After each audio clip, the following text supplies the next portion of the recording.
Hello student, welcome to my channel SN classes. आज हम NCERT class 10th के geography के कुछ इंपॉर्टेंट क्वेश्चंस पढ़ेंगे जो एग्जाम्स में आते हैं। तो हम शुरू करते हैं चैप्टर फर्स्ट से, ठीक है। Okay, so let's start it. तो मैं आपको पैटर्न बता दूं थोड़ा सा। जो एग्जाम्स में पैटर्न्स होते हैं सिर्फ ज्योग्राफी से आते हैं, 20+ मार्क्स के आते हैं, सिर्फ ज्योग्राफी से स्पेशली, ठीक है। तो ज्योग्राफी से जो आते हैं 20 मार्क्स के, उसमें क्वेश्चंस 8 होते हैं। तो उसमें 1 मार्क्स वाले क्वेश्चंस होते हैं, ठीक है, 3 मार्क्स वाले होते हैं, और आपको पता ही है कि हम शुरू से मैप करते आ रहे हैं, तो 4 मार्क्स के मैप्स होते हैं, ठीक है। और इन सबको मिला के 8 क्वेश्चन आते हैं जो 20+ मार्क्स के होते हैं, ठीक है। तो अब हम देखते हैं जो एग्जाम्स में आए हैं क्वेश्चंस वो। तो हम चैप्टर फर्स्ट से देखते हैं। अध्याय हमारा पहला है संसाधन और विकास, ठीक है। तो इसका जो फर्स्ट क्वेश्चन है, संसाधन नियोजन क्या है, यह क्यों अनिवार्य है, कोई 2 कारणों की व्याख्या कीजिए। ये क्वेश्चन 3 मार्क्स में आया था सीबीएसई में 2016 में, ठीक है। तो हम देखते हैं तो संसाधन नियोजन क्या है, ठीक है। तो पहला तो हम आंसर ये देंगे, संसाधन नियोजन एक जटिल प्रक्रिया है। भारत में प्राकृतिक संसाधनों की उपलब्धता में विविधता मिलती है, वह ये सीमित है, इसलिए संसाधनों के उचित विकास के लिए उचित प्रबंध तथा उचित तकनीकी को संसाधन नियोजन कहते हैं, ठीक है।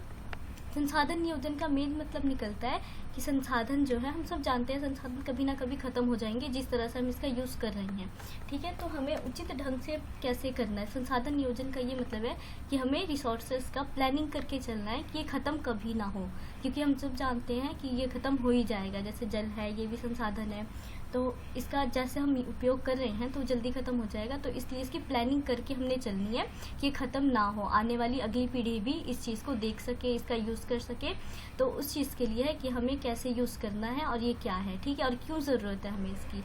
तो हमने बता दिया संसाधन नियोजन क्या है।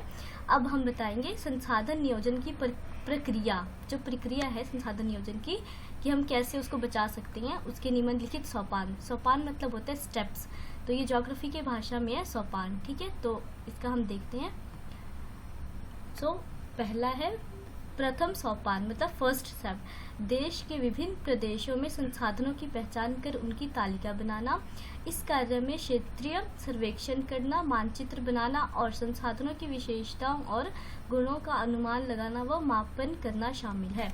हमें जब संसाधन बचाना है, हम सब जानते हैं कि संसाधन बचाना है, तो हमें उसका क्या करना होगा। तो फर्स्ट स्टेप हमारा ये है कि हमें अलग अलग देशों की अलग अलग पहचान करनी है, उन्हें एक लिस्ट में शामिल करना है, उनमें देखना है, उनका हमने ना सर्वेक्षण करना है, ठीक है। हमने देखना है उसमें कि कितने जगह है जहाँ यूज़ ज़्यादा हो रही हैं या कम है या फिर है ही नहीं।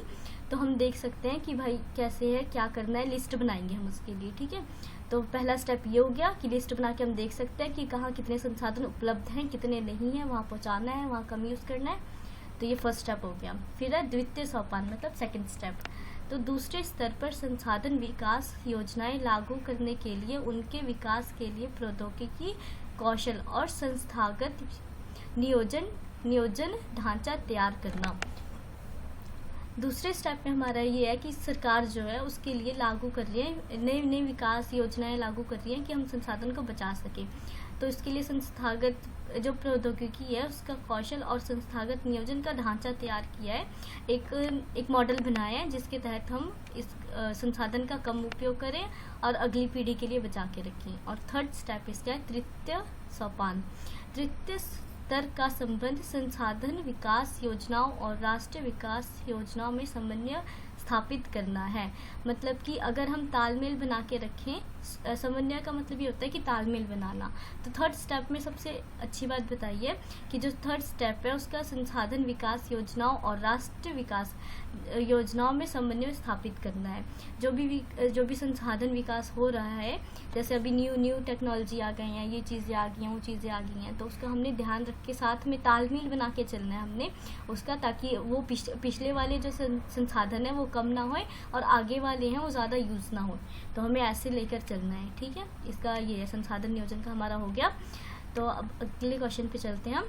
हाँ, हमारे जो चैप्टर है फर्स्ट चैप्टर, उसमें ना 6 प्रकार की मृदाओं के बारे में बताया है, पर जो ये एग्ज़ाम आया था 2016 में ही, वो 5 मार्क्स में सिर्फ ये पूछा था कि रेगुर मृदा क्या है, किसे कहते हैं। इसके दो विशेषताओं को लिखिए तथा उन दोनों क्षेत्रों का नाम लिखिए जहाँ यह मृदा पाई जाती है। तो रेगुर मृदा हम पढ़ते हैं, रेगुर मृदा किसे कहते हैं। इसका निर्माण पहले हम पढ़ेंगे कि इसका निर्माण कैसे होता है, फिर इसे कैसे बनाया जाता है। तो इसका निर्माण पढ़ते हैं। इस मृदा का निर्माण ज्वालामुखी के लावा से हुआ है। इन मिट्टियों का रंग काला होता है और रेगुर मृदा को स्थानीय भाषा में काली मृदा भी कहते हैं। रेगुर मृदा है, उसका निर्माण जो ज्वालामुखी होता है उसके फटने से जब लावा निकलता है उससे होता है, तभी इसे काली मृदा भी कहते हैं, क्योंकि ज्वालामुखी जब फटता है तो उसके जो लावा होता है वो काला काला हो जाता है, तो वहाँ की मिट्टियाँ भी काली हो जाती हैं। ये काली मृदा कपास की खेती के लिए उचित समझी जाती है। काली मृदा में कपास की जो खेती होती है वो बहुत अच्छी मानी जाती है, बहुत अच्छे प्रकार से होती है। और रेगुर मृदा की दो विशेषताएं, हमसे विशेषताएं पूछी थी तो अब हम विशेषताएं बताएंगे।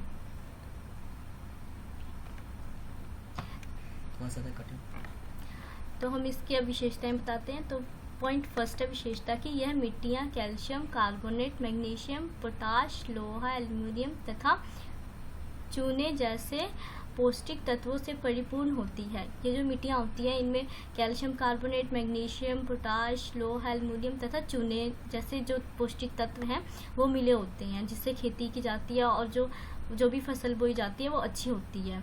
कपास के अलावा यह मिट्टी गन्ना, गेहूं, प्याज तथा फलों की खेती करने के लिए अनुकूल है। मतलब ये स्पेशली कपास के लिए नहीं, और भी जो ये फसलें हैं इनके लिए की जाती हैं, ठीक है, इनके लिए भी अच्छी होती हैं। गन्ना है, गेहूं है, प्याज है या फिर और भी कोई फल है उसके लिए भी इसका इस्तेमाल किया जाता है। अब हमसे एक और चीज़ पूछी थी कि कहाँ कहाँ पाई जाती हैं, तो विस्तार क्षेत्र हो गया, ठीक है। यह मिट्टियाँ महाराष्ट्र, मध्य प्रदेश और छत्तीसगढ़ के पठार पर पाई जाती हैं। कि जो ये मिट्टियाँ जो होती हैं स्पेशली महाराष्ट्र, मध्य प्रदेश और छत्तीसगढ़ के पठार पर पाई जाती हैं, और इनका कहीं भी नहीं है, स्पेशली यहीं पाई जाती हैं ये।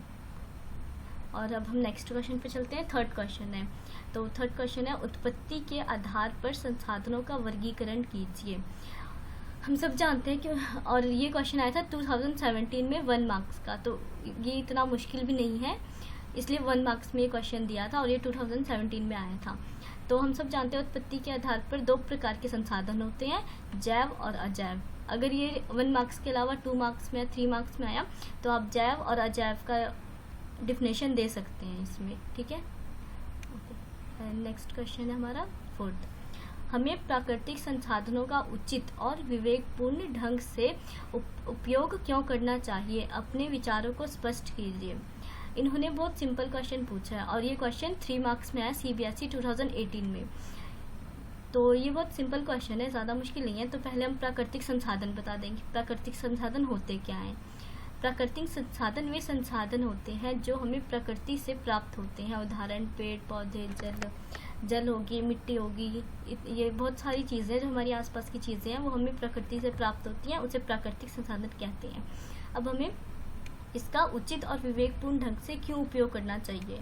हमें प्राकृतिक संसाधनों का उचित तथा विवेकपूर्ण ढंग से इसलिए उपयोग करना चाहिए क्योंकि इससे संसाधनों का विकास हो बिना पर्यावरण को नुकसान पहुंचाए और वर्तमान विकास की प्रक्रिया भविष्य की पीढ़ियों की आवश्यकता की अवहेलना ना करे।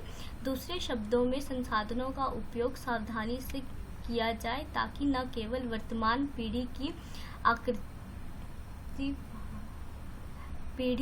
भावी पीढ़ियों की आवश्यकता भी पूरी हो सके। मतलब हम सब जानते हैं कि हमें अगर हम कोई भी प्राकृतिक संसाधन हो, मानव निर्मित संसाधन हो, कोई भी संसाधन हो, अगर हम उसका अच्छी तरह विवेकपूर्ण या फिर उचित ढंग से ना उपयोग करें, हम उसे वेस्ट करें, तो हम सब जानते हैं कि वो ख़त्म हो जाएगा। और अगर हमें हमारी जो भावी पीढ़ियाँ, हमारी अगली पीढ़ियाँ हैं उसे यूज़ नहीं कर पाएंगी, वो ख़त्म हो जाएंगी अच्छी तरह, ना ही उनके बारे में कोई पता कर पाएगा फिर।